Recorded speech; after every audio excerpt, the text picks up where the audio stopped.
We are fighting for America's future, and we understand the opportunity we have before us to turn the page on the fear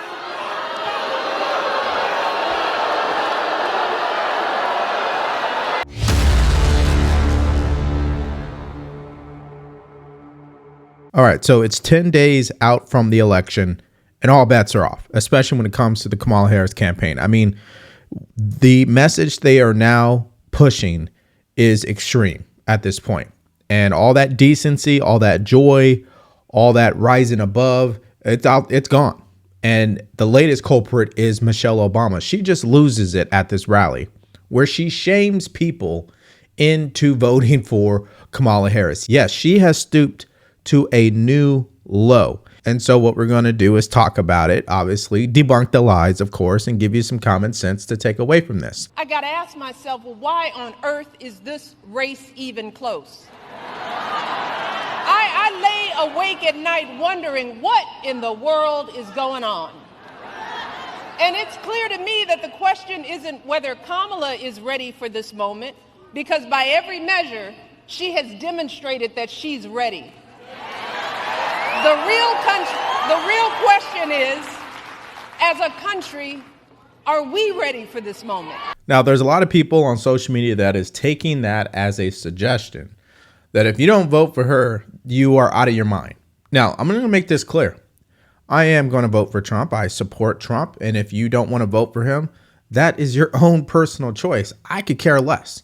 My job is just to provide common sense. And maybe that will help some people look at this situation differently. And for other people, maybe it won't. But what you're not going to find me doing is what they are doing, which is trying to shame and guilt people. This is just a classical life lesson. You can't force people to do things they don't want to do. All you're going to do is alienate them in the end. And that's exactly what her campaign is doing. You've heard from undecided voters, swing voters, even Democrats who say they don't agree with this type of messaging. But now Michelle Obama is on board and she's losing it. Let's go to this next clip to hear what she had to say. But whether it's online or in the media or in our social circles, there are folks who say they're not sure about Kamala. They accuse her of not providing enough policy detail. Some wonder, do we really know her? Is she too aggressive? Is she not aggressive enough? There are folks sowing seeds of doubt about whether she's who she appears to be. Now, don't get me wrong. Voters have every right to ask hard questions of any candidate seeking office. But can someone tell me why we are once again holding Kamala to a higher standard than her opponent? Yeah, so let's just debunk that whole narrative that Kamala Harris is being held to a higher standard. And just let's remind ourselves of the facts. Donald Trump went through a primary. Donald Trump was elected as the presidential nominee for the Republican Party. So he went through people who definitely put up a fight, Nikki Haley and Ron DeSantis. Kamala Harris did not do that. That's number one. Number two, President Trump was the president before. We seem to forget that. So there's that. And then number three, it's not President Trump's fault or anybody else's that Kamala Harris was inserted into this election 60 days ago. And there are some advantages to that, and there are some disadvantages to that. And one of the disadvantages, clearly, is that people don't know you because she hasn't had time to campaign. That's just the bottom line. Is that a double standard? No, it's not. It's the reality. But if you think that was crazy, wait till you hear Michelle Obama's message to people who say they're going to sit out this election. Watch. But to anyone out there thinking about sitting out this election or voting for Donald Trump or a third-party candidate in protest because you're fed up, let me warn you, your rage does not exist in a vacuum. If we don't get this election right, your wife, your daughter, your mother, we as women will become collateral damage to your rage.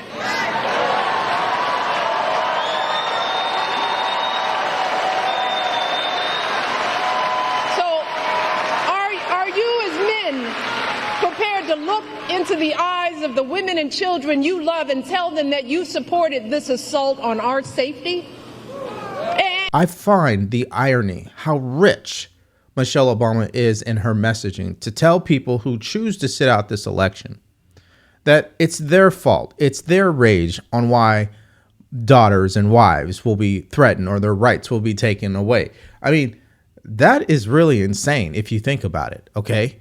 They truly believe that President Trump is going to monitor women's cycles. They truly believe that Trump is going to initiate a national abortion ban. That's how propaganda works, even though the facts will say otherwise. And he was the president before. So I would think if he really wanted to pass a national abortion ban, he would have did it already. Because the best time to do any of those things that we would label as radical and extremist would have been during COVID. At the end of the day, these people come off as if they know more about you than you do yourself. They refuse to listen to you and understand why you feel the way that you do. This is why Kamala Harris continues, I guess now it's just happening every day, to get heckled and booed at her own campaign rally. Yes, it happened again. Watch. We are fighting for America's future, and we understand the opportunity we have before us to turn the page on the fear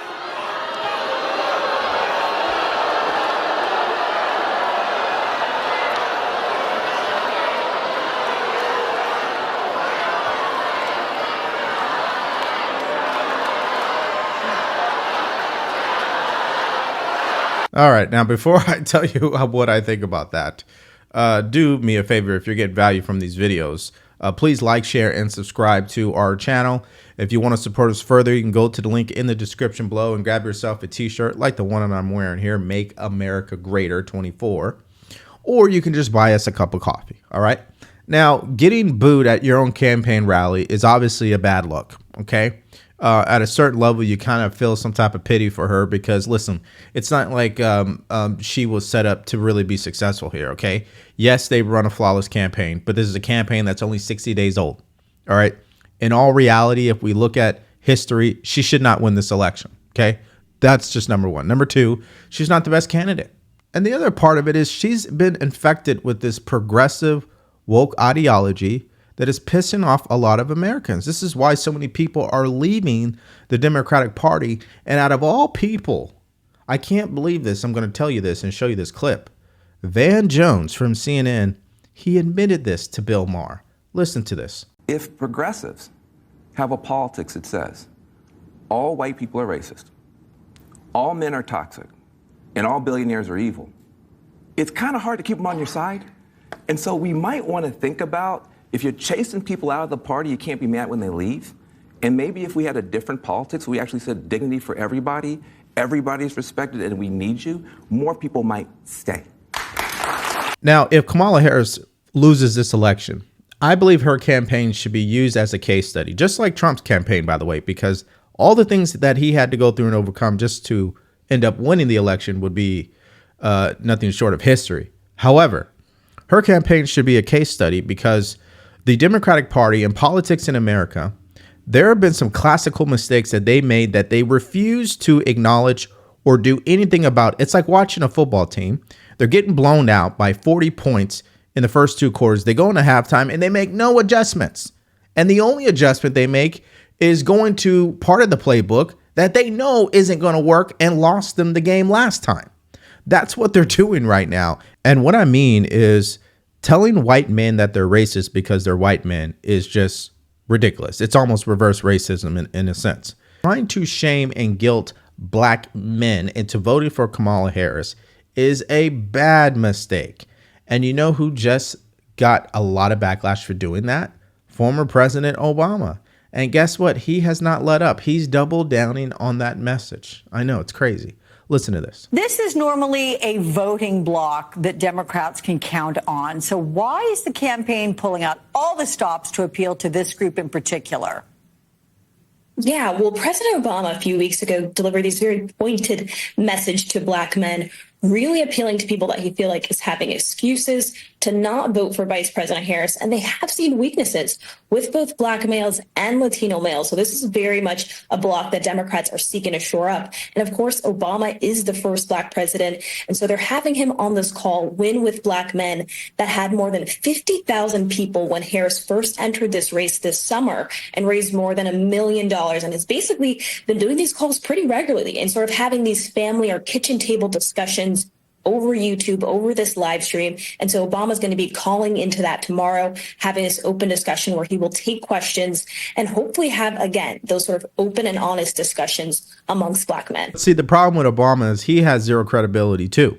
And when you come out and you shame Black men into trying to vote for Kamala Harris by accusing them of being sexist, misogynistic, or misinformed, that means you're refusing to even have an understanding of why we are not voting for Kamala Harris. That's why it brings us to this line that the Democratic Party has crossed by calling Trump a fascist, by accusing him of loving Hitler, and to the point where it's got even Democrats saying, wait a minute, that messaging is not going to win this election, especially when the New York City mayor is acknowledging how crazy that message is. Listen to this. Mr. Mayor, I wondered if I could ask you about any communications you've been having with the Trump campaign about this rally or otherwise, and if you believe, as others have said, that the former president is a fascist. You know, I have been had those terms hurled at me by some political leaders in the city, using terms like Hitler and fascist. My answer is no. I know what Hitler has done, and I know what a fascist regime looks like. I think, as I've called over and over again, that the level of conversation, I think we could all dial down the temperature. And I've heard people say that the former president should not be able to have a rally in Madison Square Garden. I strongly disagree. This is America. This is New York. And I think it's important that we allow individuals to exercise their right to get their message clear to New Yorkers. Listen, you don't have to get a political science degree to truly understand human behavior. It really comes down to energy, okay? The energy from the Kamala Harris campaign will not win her this election if she keeps doing what she's doing. That's just bottom line, full stop. The energy from the Trump campaign, on the other hand, they are energizing people in a way that is humanizing Trump. And it's doing what? It's countering this rhetoric coming from her campaign and the Trump deranged media that he loves Hitler, which we know is not true. And obviously, everyone has an opinion. That's what I believe to be true. But sometimes I like hearing from the experts confirm what I'm saying. Listen to the top pollster in America who went on CNN and confirmed what I just said. Watch. Frank, I want to know what your perspective is on. Obviously, we're in the final weeks here. We're starting to get actual numbers in terms of early vote. It goes a little bit beyond the polling now. We have more to work with in terms of understanding where the electorate is, what's going to happen. A lot of my sources feel like the momentum is actually with Trump at this moment, and that is potentially putting him on track to win on election night, perhaps in a bigger way than the very close polling would suggest. What do you think? What do you think about where we are right now? I can't call it. And I'm not asking you to call it. I'm just asking you to help us understand, where is that momentum going? It is heading towards Trump. But what's interesting is that when Harris focused on why she should be elected president, that's when her numbers grew. She's had the best 60 days of any presidential candidate in modern history. And then the moment that she turned anti-Trump and focused on him and said, don't vote for me, vote against him, that's when everything froze. And the fact is, Donald Trump is defined. He's not gaining, he's not losing, he is who he is, and his vote is where it is. She is less well-defined, and if she continues just to define this race as vote against Trump, she's going to stay where she is now, and she may lose. And I just think Kamala and the Democratic Party, they don't care about that. They think they're going to win this election by scaring people with Project 2025, which would never happen because there's 3 branches of government, people. Number 2, they're scaring people with abortion, which all they're really saying is we want to legalize the ability for people to murder babies who clearly can survive outside the womb. And then 3, They want you to believe that Trump is Hitler, even though he was already the president. Now, you do the math on that and you tell me if that makes sense. So that's my opinion.